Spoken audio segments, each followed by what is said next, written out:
Gracias por continuar con nosotros. Somos Noticiero Hechos AM. Estamos ya en el día martes 9 de julio de 2019. Esta mañana en el espacio de la entrevista vamos a conversar sobre un punto que ha entrado de lleno como parte del plan de control territorial, como parte del plan de seguridad que está desarrollando el presidente Nayib Bukele. ¿A qué nos referimos? A la reconstrucción del tejido social. Hoy vamos a conocer de qué hablamos cuando tocamos este punto.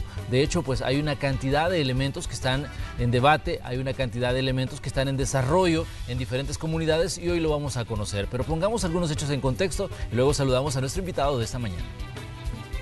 La semana anterior el gobierno inició la fase 2 del Plan Control Territorial denominada Oportunidades. El presidente de la República, Nayib Bukele, informó que con la primera de las 7 fases que contempla el plan, se golpeó directamente las estructuras delincuenciales, logrando hasta la fecha más de 3.300 capturas desde el 1 de junio. El plan ahora contempla trabajar para movilizar todo el Estado y las instituciones que pueden incidir en el territorio para que los jóvenes tengan una oportunidad de no ingresar a las pandillas. Las instituciones han iniciado su trabajo anunciando en diversas comunidades proyectos como el ingreso de agua potable y el trabajo de aguas residuales, además de acercar los servicios de salud, educación, deportes, vivienda y obras de inclusión social. Para lograrlo, el gobierno creó la Unidad de Tejido Social, una dependencia del Ministerio de Gobernación que estará encargada de coordinar al resto del gabinete para poner en marcha esta apuesta. El director de la Unidad de Tejido Social, Carlos Marroquín, afirma que buscan romper el círculo de estigmatización que pesa sobre muchos jóvenes que habitan en las comunidades marginadas de El Salvador. Será un paso positivo para enrumbarlos por la senda correcta, sostiene. Esta mañana, en la entrevista de Hechos AM, conversaremos sobre este proyecto gubernamental que pretende ganar la batalla a las pandillas en cuanto al reclutamiento de jóvenes y las oportunidades de las comunidades a tener acceso a servicios públicos de primera necesidad. ¡Comenzamos! Así es, este día martes le damos los buenos días al director de la Unidad de Reconstrucción del Tejido Social, Carlos Marroquín, que nos acompaña en el espacio de la entrevista. Bienvenido, un gusto saludarlo y pues un gusto conocerlo. De verdad, el gusto es mío. Gracias por la invitación. Buenos días a todos los televidentes. Buenos días. Aquí estamos, a sus órdenes.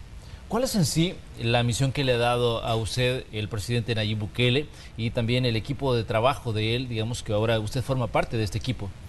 Bueno, creo que la misión principal es el hecho de que los gobiernos anteriores nunca apostaron por el sector que ha sido más golpeado por toda la vulnerabilidad social que está pasando en nuestro país. El hecho de poder romper estigmas, barreras, generar oportunidades a la juventud, que creo que todos sabemos son quienes se han convertido en víctimas y victimarios en esta escalada de violencia que ha venido por años en nuestro país sin parar. Entonces, esa creo que es la misión principal, aunque sin abandonar los demás sectores de la población, como los adultos, las mujeres y todos los sectores. Desde que se lanzó el plan de control territorial, hemos visto a los funcionarios del Gabinete de Seguridad, a funcionarios del gabinete del presidente Bukele recorriendo comunidades. Usted ha estado en esos recorridos. ¿Qué es lo que han encontrado, digamos? ¿Qué es lo que les dice la gente sobre lo que están haciendo? ¿Y qué es lo que ha encontrado, digamos, en cuanto al trabajo que a usted le toca hacer?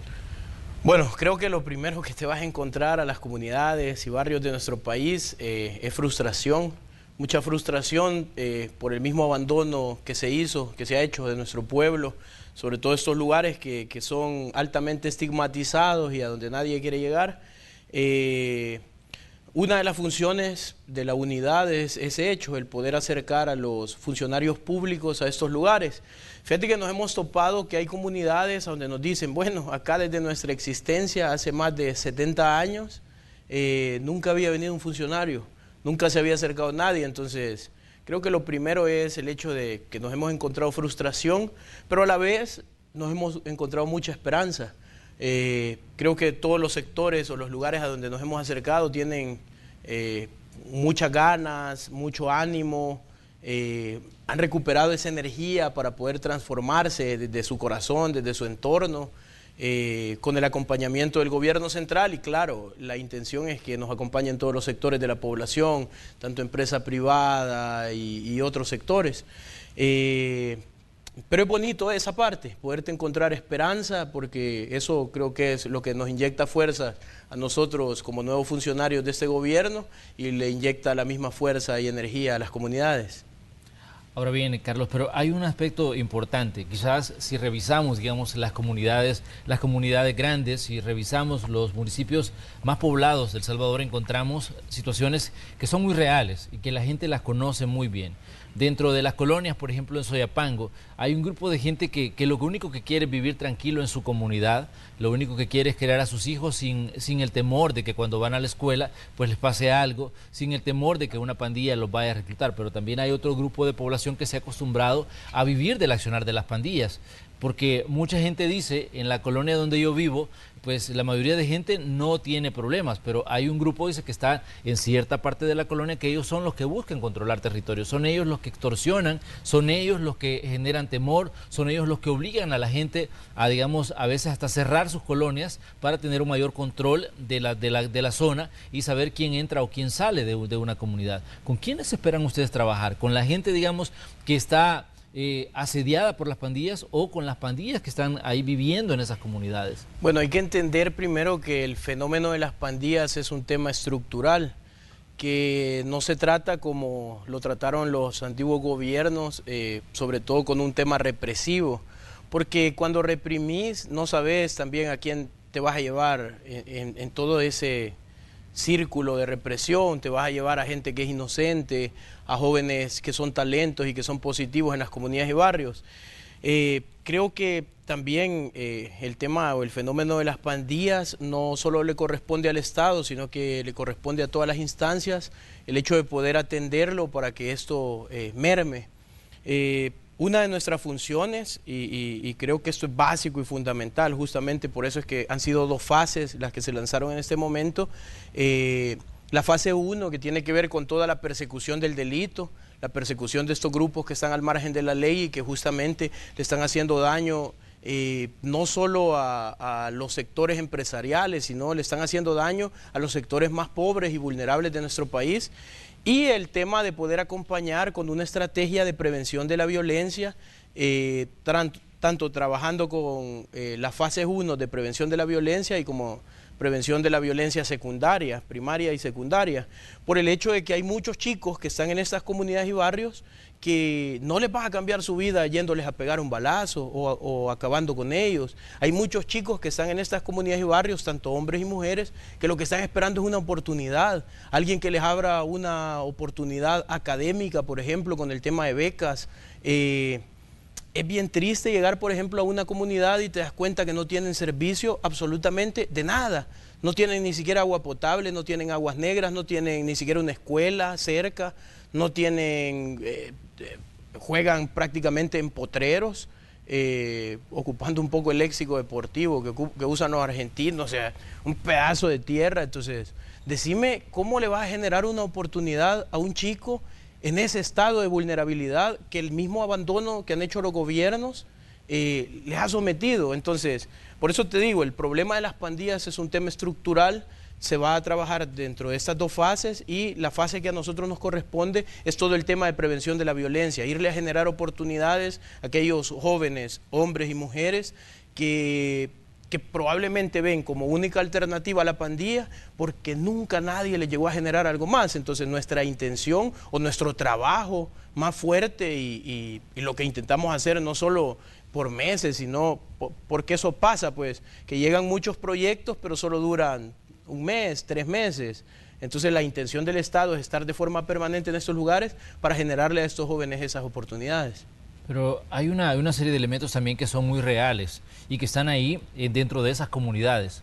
Municipios populosos como Apopa con el Distrito Italia, Soyapango con la Campanera, San Marcos con la 10 de octubre, Cuscatancingo y otros sectores, digamos, del Gran San Salvador, que por mencionar los que conocemos aquí, digamos, como parte del departamento o como parte de las zonas cercanas al departamento de San Salvador, donde, digamos, la situación, sabemos que es una situación un tanto delicada, digamos, con el tipo de intervenciones que se va a hacer, pero también hay situaciones que son muy reales, Carlos, y es que, por ejemplo, hay familias enteras que se han acostumbrado a vivir de la extorsión.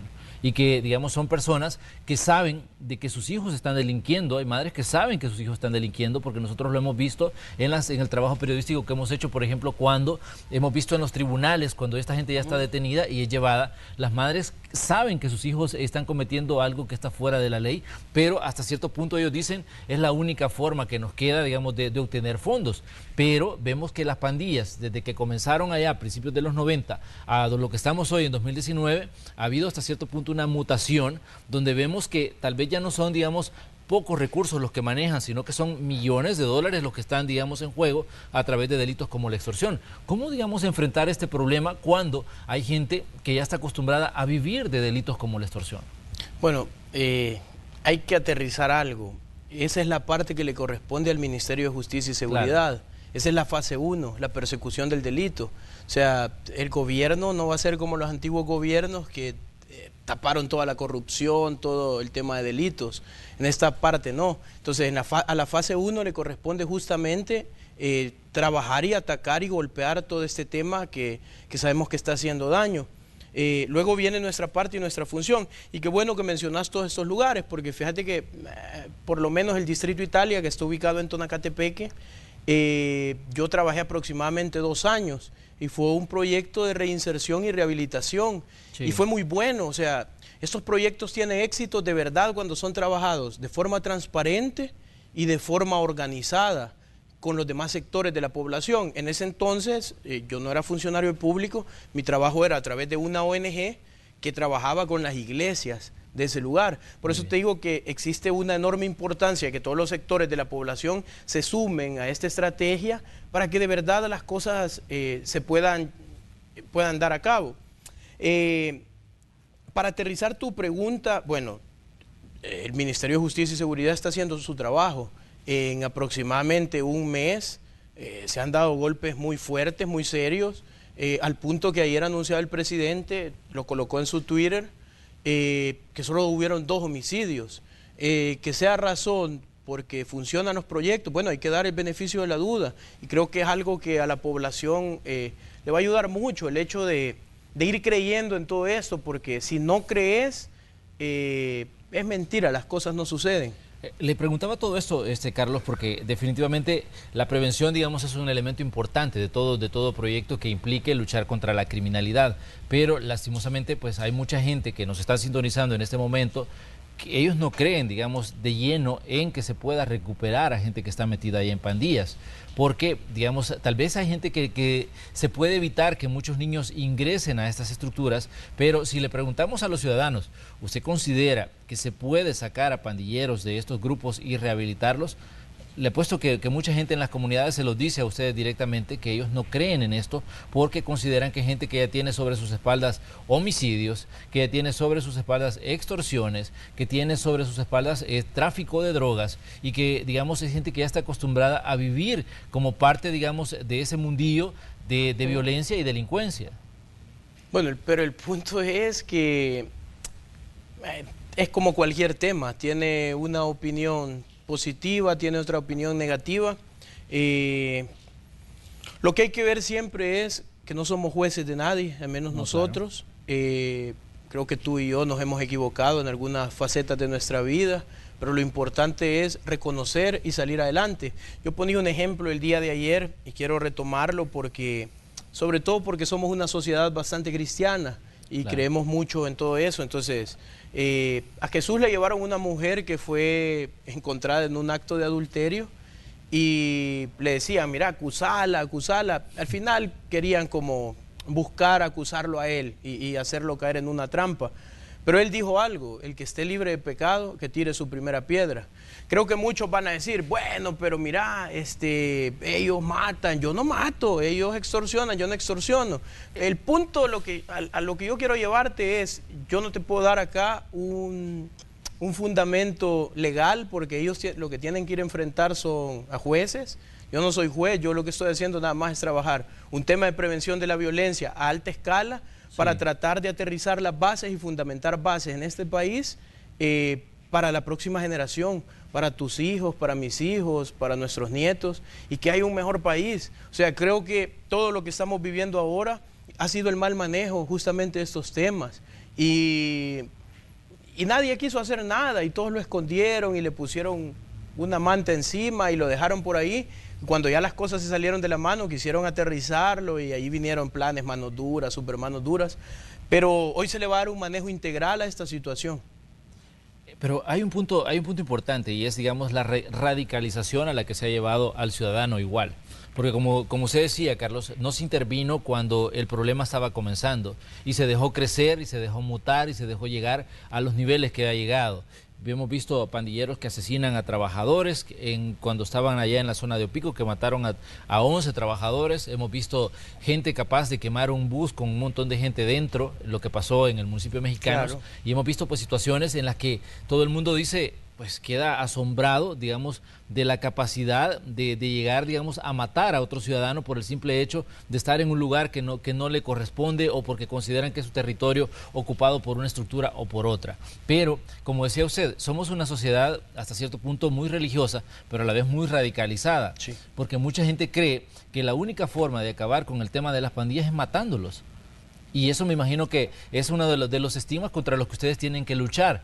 Cómo hacerle creer al ciudadano, por ejemplo, que se puede rehabilitar y que se puede luchar contra y lidiar con un fenómeno sin necesariamente ocupar solo, digamos, las acciones que marcadas por la violencia para acabar con estos grupos que hasta cierto punto tienen a El Salvador en un estado de emergencia permanente. Bueno, es complejo el hecho de decir ojo por ojo, diente por diente, claro. Porque creo que todos conocen el concepto de que violencia genera más violencia.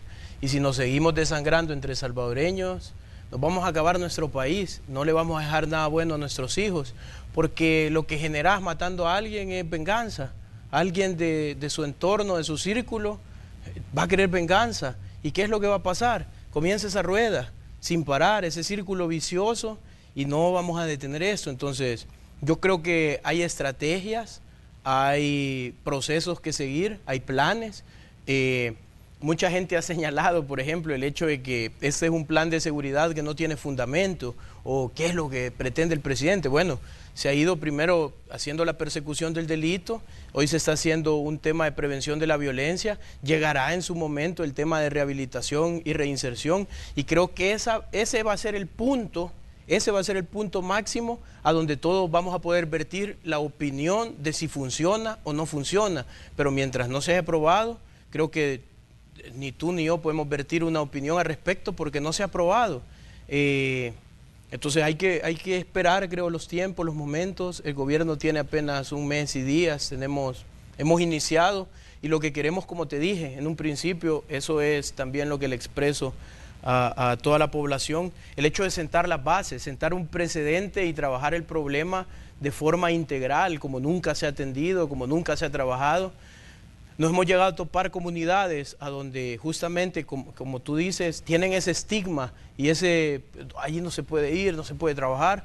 Y nos hemos encontrado que hay una enorme cantidad de chicos, por ejemplo, que no tienen acceso al bachillerato. ¿Qué puedes esperar de un joven así? Entonces, también hay que asumir responsabilidades.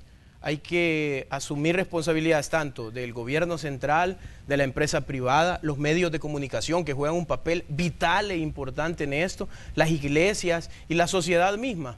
Entonces, yo creo que el hecho es un momento esperanzador para el país, que si hay temas que son delicados y que son complejos, pues hay que irlos trabajando juntos, Seguirá existiendo gente que cree que la solución es matar, pero yo conozco también muchísima gente de la opinión pública que creen que el proceso o el camino es la prevención de la violencia. Yo sigo y voy a seguir creyendo, y creo que me voy a morir creyendo que el camino para sacar nuestro país adelante es la prevención de la violencia, no hay más. No, por eso le decía yo que es un tema de percepciones. Hay gente que percibe que la única forma de resolver el problema es matando a la otra gente. Entonces, pero por eso decíamos, ¿cuál es la función en sí de ustedes a la hora de luchar contra esa percepción que es tan fuerte en El Salvador, donde la gente dice, bueno, la única forma de resolver el problema de violencia es matando a todos los que generan violencia? Pero en medio de esto decíamos nosotros que hay grupos poblacionales en colonias populosas, como decíamos Soyapango, por ejemplo, donde hay un grupito que es el que está generando tal vez un problema dentro de una colonia, y ahí hay gente que no consigue ni trabajo por el simple hecho de vivir en esa colonia. Le voy a contar una situación. Yo conozco de empresas donde, por ejemplo, necesitan gente joven para trabajar, pero de pronto le dicen, ¿y dónde usted vive? Con la colonia tal de Soyapango. No le podemos dar el empleo. ¿Por qué? Porque no vamos a arriesgar ir a dejar personal a esa zona, porque no vamos a poner en peligro al resto de empleados. ¿Qué decirle a ese jovencito que tal vez solo buscaba una oportunidad laboral y que en determinado momento no se la dan por el hecho de vivir en esa colonia, cuando no es su responsabilidad? Tal vez es lo único que sus padres podían pagar en determinado momento, ¿no? Bueno, qué bueno que comentás ese tema. Es un tema muy especial y sé que la gente está esperando que se hable de esa parte. Algo que ha afectado muchísimo a nuestras comunidades, barrios, a lugares como Soyapango, bueno, como la Emanuel en Santa Ana, es la ausencia del Estado. Eso, comencemos por ahí. Pero ¿cómo a esta gente se le puede generar esa oportunidad? ¿Cómo a la empresa privada se le puede generar también la confianza de poder trabajar con esto? El día de ayer estábamos hablando en una reunión de gabinete de que una de las cosas básicas y de nuestras apuestas más fuertes va a ser el hecho de crear tutores, de crear y empoderar liderazgos positivos en esos lugares, que ellos puedan ser como la primera cara con la empresa, para poder decirle, mira, son estos chicos los que de verdad tienen ganas de trabajar, y va a haber un tutor que va a estar dándole seguimiento a todos estos procesos para, como vos decías en un momento, o sea, hay muchos que se escudan tras cosas, pero esta no va a ser la forma, sino que va a haber una persona dándole seguimiento para que los procesos funcionen, con el acompañamiento del Estado, que es principal y es vital para que todos esos procesos funcionen. Entonces, creo que es básico y es fundamental. Hay una estrategia montada para ser lanzada y que esto se lleve a cabo.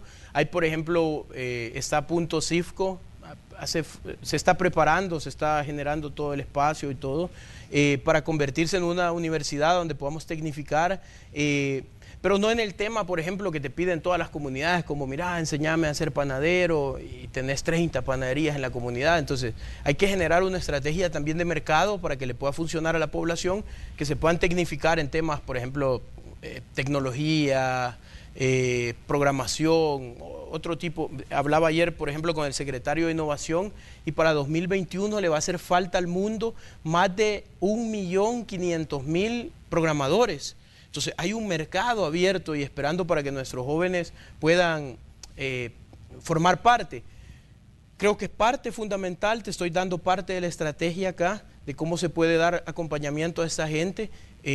Tenemos 262 municipios, hay que formar a mucha gente como tutores, pero lo vamos a hacer, tenemos 5 años para trabajar, no son solo 1 año, 2 meses, 3 meses, sino que son 5 años y es la intención. Sí, definitivamente que hay mucha gente joven que seguramente está muy interesada en lo que ustedes están planteando, y como decíamos, es importante señalar eso, de que de pronto en una comunidad, en un barrio populoso, en una colonia populosa, es un grupo pequeño el que está generando el problema y el que está generando zozobra. Pero hay otro elemento importante que el presidente decía: vamos a disputarle los jóvenes a las pandillas, vamos a evitar que ingresen a las pandillas. Digamos, ¿cuál es la función que van a tener ustedes en este punto en específico, cuando ustedes decían vamos a intervenir como Estado y vamos a llevar los servicios que antes estuvieron negados? Pero hay una situación, digamos, que es muy real, la influencia que estos grupos en determinado momento ejercen sobre una comunidad. Claro, bueno, eso te lo puedo fundamentar desde mi experiencia de vida. Yo conozco el tema porque justamente vengo de una comunidad, vivo en Mexicanos, o sea, no es que a mí alguien me va a contar el tema y me voy a ir a sumergir a un ambiente que no conozco, porque vivo allí, o sea, conozco las necesidades, las carencias que nuestra población tiene en sus comunidades porque provengo de ahí. Te cuento justamente con mi experiencia de vida. En el año 2017, cuando tenía 17 años, todavía estaba entre esa parte de adolescente a formarme joven, ¿sí? Yo andaba en busca de identidad, y lo que la calle y estos grupos le están brindando a nuestros chicos es un sentido de pertenencia, de te cuido, de poder, de algunas cosas. Y en mi búsqueda de identidad yo encontré el graffiti en la calle. Sé que mucha gente puede decir, nah, pero esas cosas no funcionan y que no sé qué. Pero si cuando yo tenía 17 años no hubiese conocido el graffiti, no sé dónde hubiese terminado mi vida. De hecho, ni siquiera me imagino mi vida sin haber conocido eso, sin que Dios me diese la oportunidad, porque para mí no tendría ya sentido nada.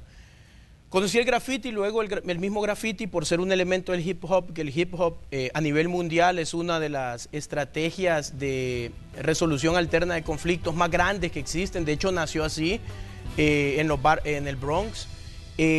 Conocí el rap, que es otro elemento de esto, y me hice rapero y comencé a hablar justamente de estas problemáticas sociales. Eso me cambió la vida. Hoy tengo 33 años y estoy acá contándote la historia porque pude conocer eso.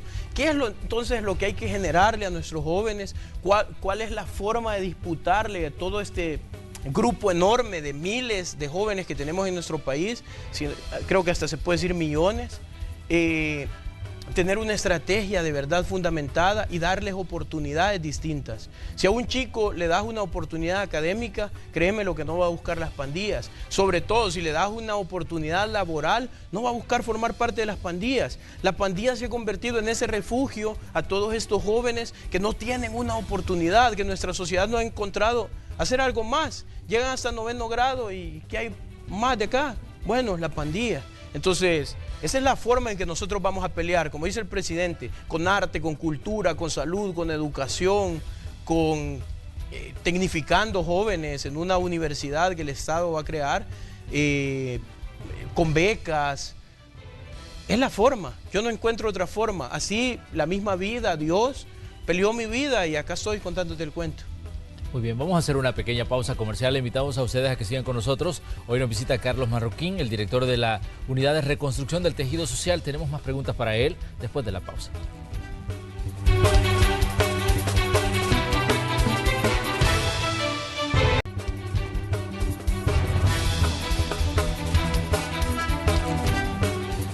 Esta mañana de martes, aquí en el espacio de la entrevista, conversamos con Carlos Marroquín, el director de la Unidad de Reconstrucción del Tejido Social, que forma parte del Ministerio de Gobernación y es una unidad importante que se ha creado con el inicio del nuevo gobierno, el gobierno del presidente Bukele, con la que se busca pues dar un nuevo enfoque a los problemas de prevención de violencia. Carlos, hay un aspecto importante, digamos, el financiamiento de todo lo que ustedes van a hacer. Ya vimos que a la Asamblea le han pedido fondos para compra de botas y uniformes, se aprobaron 2.8 millones, se pidió fondos para la alimentación y la infraestructura de los elementos de la policía, ya esos fondos ya fueron aprobados. Ahora el presidente dice, necesitamos 91 millones de dólares para financiar toda la etapa en la que implica intervención del Estado, toda la etapa que implica prevención, pero vemos que algunos diputados ya tienen, como digamos, sus dudas respecto a dar o no esos fondos. Aunque sabemos que todo esto tiene que pasar por la Asamblea Legislativa, pero me imagino que ustedes tienen una explicación, sobre todo usted que le toca trabajar en esta área que decíamos que es muy sensible, tiene una explicación de cómo se van a utilizar esos fondos, porque muchos diputados dicen, queremos que nos vengan a decir en qué se va a invertir todo este dinero, queremos que nos digan en qué se va a gastar cada centavo. Entonces, tal vez usted nos puede dar una explicación sobre el uso que se le va a dar a esos fondos que ustedes están requiriendo, que al final pues no son fondos de los diputados, son fondos de los ciudadanos que les van a dar para que ustedes los manejen. Bueno, primero hay que decir que la fase ya inició. Se está trabajando con el recurso que ya cuentan las 12 carteras del Estado que el presidente ha delegado para que intervengamos en esta fase y se está haciendo el trabajo no va a parar.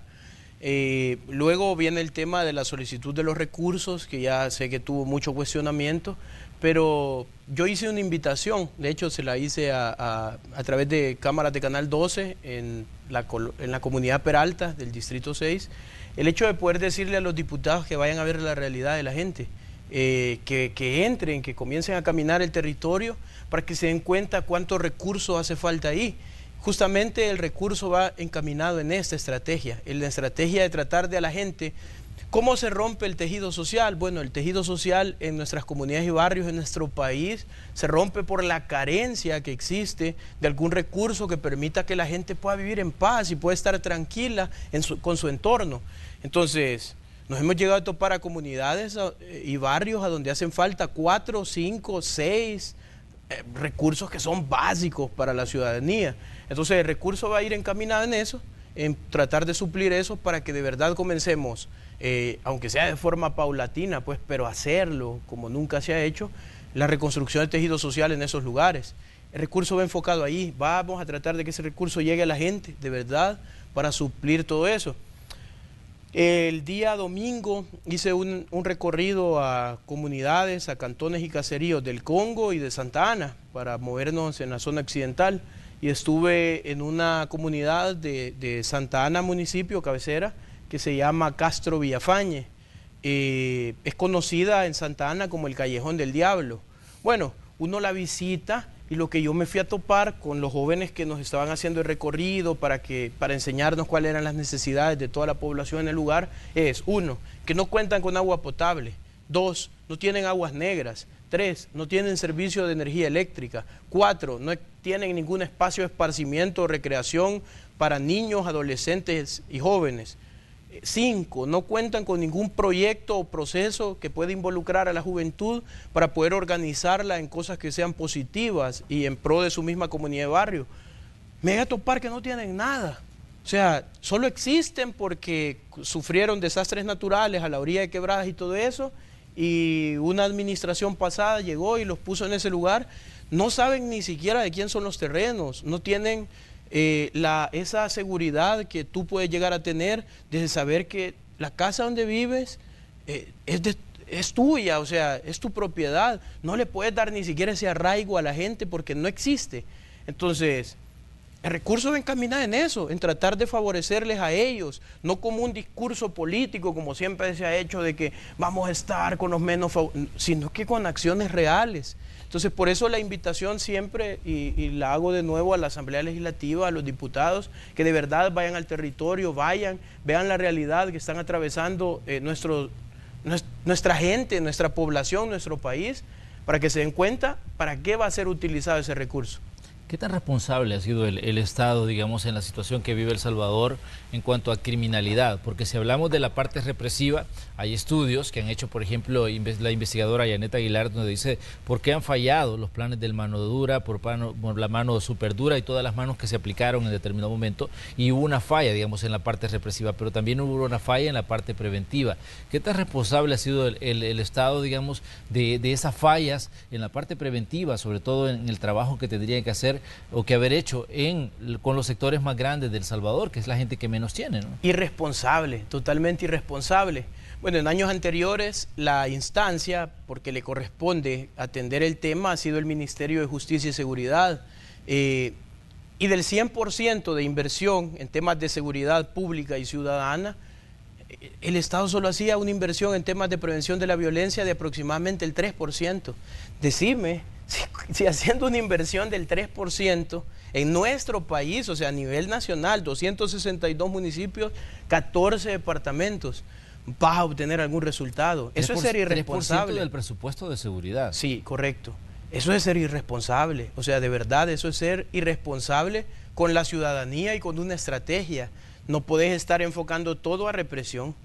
Si querés que las cosas funcionen, equilibrar, generar un balance. Creo que la misma vida nos dicta eso, que hay que tener balances para que las cosas funcionen. La seguridad es igual.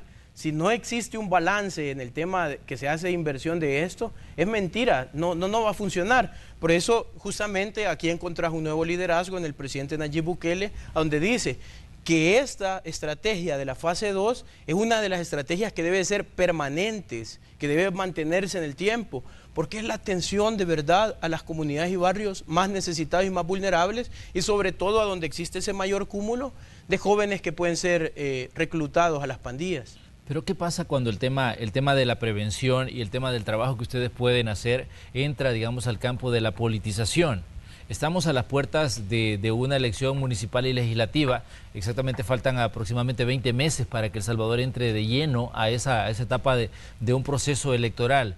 Y en determinado momento temas tan sensibles como la prevención de la violencia, como las acciones contra el crimen, como el financiamiento desde lo que implica, por ejemplo, todas las acciones que ustedes pueden tomar, puede entrar a una fase de politización y donde comiencen los ataques y comiencen, digamos, las críticas, que al final, pues, lo único que buscarían tal vez sería destruir lo que ustedes pueden hacer para, digamos, tener algún rédito de tipo electoral. Fíjate que yo quiero ser claro, quiero ser franco en esto y también breve al vertir mi opinión, tanto personal como sé que es la misma opinión que te podría dar el presidente. Nosotros estamos para gobernar para toda la gente, no importa el color político. O sea, porque nuestro país involucra todas las corrientes, pensamientos políticos, tanto como involucra a la gente que cree en Dios como la que no cree. Estamos para gobernar para todos.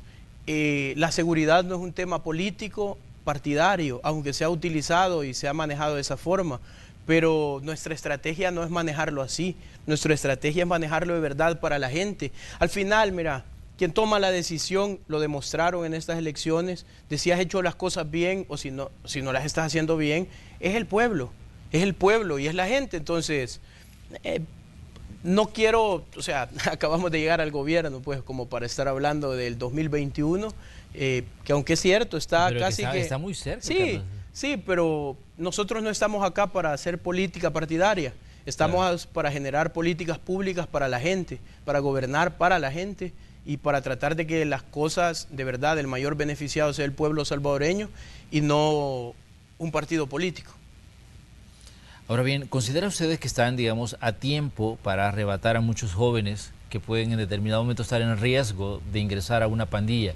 Porque esa es la pregunta siempre, si se está a tiempo, si se está, digamos, en el momento justo para ofrecer una oportunidad a niñitos de 10, 11 años, porque yo tengo una hermana que es maestra y ella me decía de que es lamentable ver que a veces hay niños que son de tercer grado, cuarto grado, y ya tienen en la cabeza, digamos, metido eso de que la pandilla les va a dar de comer en determinado momento. Ella ha hecho estudios sobre esto y me decía, mira, hay una realidad. Me decía, hay niños, como ustedes decían, tienen muchas carencias, niños que llegan a la escuela sin comer, niños que llegan a la escuela solo con un cuaderno, a pesar de que se les ha dado, digamos, algún tipo de beneficio, cuando los niños llegan ahí se ve la realidad que enfrentan, digamos, muchos hogares en El Salvador, la necesidad que tienen, que muchos niños llegan sin haber, digamos, ingerido alimento, o niños que llegan ya, digamos, actuando de forma violenta. O sea, la pregunta es, ¿qué tan a tiempo se puede estar en determinado momento para intervenir y ofrecer una oportunidad a esos niños? Bueno, acabas de mencionar todas las causas por las que un niño puede poner su ojo en la pandilla, la carencia de todo eso que vos mencionaste. Creo que siempre que se tenga voluntad, que se quieran hacer las cosas, que de verdad se hagan, que exista el querer como el hacer, se está a tiempo. O sea, se está a tiempo. Siempre que se quieran hacer las cosas, que haya recursos para hacerlas, se está a tiempo. Yo no sé si te lo dijeron, pero yo también fui el jefe de la Unidad de Reconstrucción del Tejido Social en la Alcaldía de San Salvador. Sí. Justamente el presidente confió y delegó esta parte ahora en gobierno en mí por el trabajo que nosotros hicimos. Hay una comunidad en San Salvador que siempre la pongo como ejemplo, a donde creamos un comité juvenil que para mí debe de ser el comité juvenil que pongamos como ejemplo a nivel nacional de cómo la organización tanto de niños, adolescentes y jóvenes, puede transformar un espacio. Creo que todos han escuchado de la comunidad Iberia en el distrito 6 de San Salvador. Claro. Vos googleás y lo que te aparece cuando pones la comunidad Iberia son un montón de acontecimientos negativos de hace muchos años.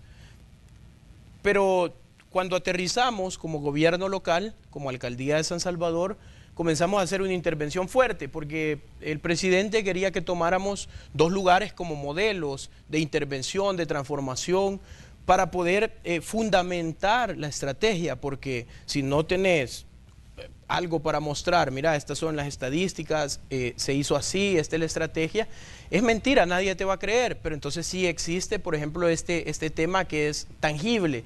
En la comunidad Iberia nos llegamos a topar que solo existía en una organización 3 chicos que hacían breakdance, nada más. Bueno, a través de un proceso sistemático, aplicado, oportunidades, manejando temas artísticos, culturales, temas de emprendedurismo, buscando la generación de empleo, que se incorporara a la empresa privada que está alrededor y todo eso, nos hemos llegado a topar de que la Iberia hace 4 años no tiene ningún incidente delictivo, al menos en homicidios. Y me puedes decir, pero sí existe una pandilla, pero también yo te puedo poner en la balanza que tenemos un comité juvenil de aproximadamente 200 jóvenes. Se hizo el cubo, el conocido ahorita de que tanto se ha hablado, ¿qué es el cubo? ¿Qué es el cubo? Bueno, el cubo es una biblioteca de cristal prácticamente, que tiene dos niveles. Un nivel que es un salón de usos múltiples, donde los chicos llegan a practicar tanto temas de arte urbano como temas de formación, y está el tema del segundo piso, que es un tema de formación académica. Es una biblioteca de primer mundo, con buenos libros, no libros dañados y todo, pues como te los puedes encontrar en cualquier biblioteca que ha sido abandonada por el Estado, sino que libros de primer nivel para que ellos se formen, computadoras todas con internet, y no 2 o 3 computadoras como te llegas a encontrar a cualquier escuela que fue abandonada por el Ministerio de Educación, sino que te llegas a topar que hay 15, 20 computadoras, todas con internet, una biblioteca que está abierta desde 9 de la mañana hasta 2 de la mañana aproximadamente, y que en un mes, porque yo hice las mediciones a través de listados, pues la gente se anota cuando llega y hace uso de la biblioteca, había tenido aproximadamente 8,000 visitas. Entonces, eso funciona, eso de verdad funciona, y es parte pues fundamental. Como ponerte un ejemplo, sé que, o sea, es un engranaje de muchísimas comunidades, pero te pongo un caso de una de las comunidades más emblemáticas de San Salvador. Ahora bien, hay un aspecto muy importante. El Salvador parece que funciona en 2 vías y que parece que tenemos mundos paralelos. Por un lado está, digamos, gente que tiene todas sus comodidades, que vive en zonas muy seguras, gente que tiene facilidades, que tiene sus vehículos, que tiene, digamos, profesiones, que tiene la oportunidad de que sus hijos estudien aquí dentro o en los mejores colegios o fuera. Pero también hay otro grupo de población que parece que es ahí donde se parte la ciudad, donde está, digamos, la gente que tiene ganando el salario mínimo, gente que vive en el sector informal, que gana apenas lo necesario para suplir la necesidad del día, para llevar, aunque sea frijoles a su casa, en el mejor de los casos. Pero ¿cómo romper esas barreras que están ahí, pero que son parte de la vida en este país, en el que, digamos, el sector que tiene mucho margina al sector que no tiene casi nada y lo estigmatiza y lo saca, digamos, como parte de su círculo, y parece que como que no existiera, porque aquí hay zonas donde la gente nunca ha visto un pandillero, nunca ha visto, digamos, un problema, pero es por la misma condición en la que ellos viven? ¿Cómo romper esa barrera, Carlos? Porque implica también la reconstrucción del tejido social, que no nos marginemos entre nosotros mismos como salvadoreños, ¿no? Bueno, eso creo que es una labor no solo del gobierno, sino es una labor de tanto de ustedes, los medios de comunicación, de hacerle ese aporte a toda la juventud que está sufriendo todo eso, brindándoles oportunidades. Hay muchos chicos ahí que tienen muy buenas historias, que la gente necesita conocer para entender qué es lo que se vive ahí. Y la otra parte, bueno, pues cuidar a esta parte, que es la parte que no ha tenido contacto, para que puedan sentirse seguros, estar bien, poder seguir haciendo inversiones que probablemente en un momento puedan ayudarle a esta otra parte que ha sido la menos favorecida en nuestro país. A esta parte hay que generarle oportunidades, hay que generar ese engranaje social para poder romper el estigma, porque como te digo, o sea, existen muchas historias allí que probablemente tú no has tenido la oportunidad de escuchar, y que cuando las escuches vas a sensibilizarte y vas a entender también que todos los que están allí son humanos, personas de carne y hueso como vos y como yo, que necesitan ser escuchados, que necesitan que les brindemos una oportunidad, que necesitan que les ayudemos a transformar su entorno para generar esa igualdad social y que todos estemos en la misma igualdad de condiciones. Si bien es cierto, acá tienen empresas, acá no, pero ¿a qué me refiero de igualdad de condiciones? Al hecho de poder vivir bien, poder vivir en paz, poder hacer que tus hijos tengan que comer, que tus hijos puedan prepararse y estudiar, y quién quita que mucha de la gente que está acá de buena manera, con empresas, creciendo, luchando, peleando, esté en otra oportunidad del otro lado. Entonces, hay que luchar, es un trabajo que nos corresponde a todos, como te digo, tanto al Estado como medios de comunicación, y creo que es un compromiso que hay que adquirir, sobre todo porque se respira un ambiente de esperanza, y si nos unimos realmente vamos a lograr sacar adelante a toda esa parte que ha sido marginada, olvidada, a la que le privaron de muchos servicios los mismos gobiernos pasados, pero que en esta oportunidad no se haga y no se vea de esa forma. ¿Tiene usted mensaje, Carlos, para las personas que nos están sintonizando esta mañana y que sienten, digamos, que están en riesgo en las comunidades de Soyapango, en algún sector populoso del país o incluso en las zonas rurales de El Salvador? Bueno, creo que más que estar en riesgo, creo que la gente está frustrada porque no encuentra una salida. Lo que puedo decirle a la población es que crean, que sueñen, que planeen, pero sobre todo que el gobierno les necesita caminando a su lado para que podamos transformar su entorno, sus espacios y que podamos tener un mejor El Salvador, ya no un El Salvador a donde se hable de pandillas, sino un El Salvador a donde se hable de una juventud que luchó y que transformó su espacio, su entorno y que creó y fundamentó un mejor país. Muy bien. Carlos Marroquín, director de la Unidad de Reconstrucción del Tejido Social, esta mañana nos ha visitado aquí en el espacio de la entrevista. Gracias, Carlos. Esperamos recibirlo nuevamente para que sigamos conversando de la labor que le han encomendado a usted desarrollar. Bueno, será un gusto estar de nuevo cuando me inviten. Gracias de verdad por el espacio y feliz día.